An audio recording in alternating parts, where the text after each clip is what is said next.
Redmi 9A, kakabitan ng bagong LCD, pero nakabend ang frame niya, kaya hindi pwedeng kabitan. Itutuwid muna ang frame para mailapat ng mabuti ang kanyang LCD.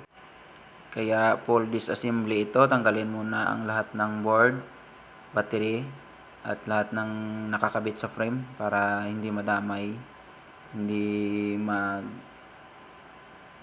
magtanggalan pag nagtuwid na tayo ng frame. Kaya ito, mano-mano lang ang pagtuwid ng frame ito kasi wala tayong gagamitan na pwedeng mag-press para ito ituwid. Pero ayun, fit na fit naman.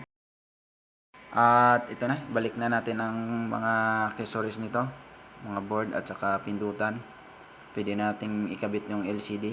At masusubukan natin mamaya kung fit ba ang LCD, kung lalapat ba siya. Ayan, kinabit na natin ang LCD. Ang brand pala ng LCD na ginagamit natin ay ATEC.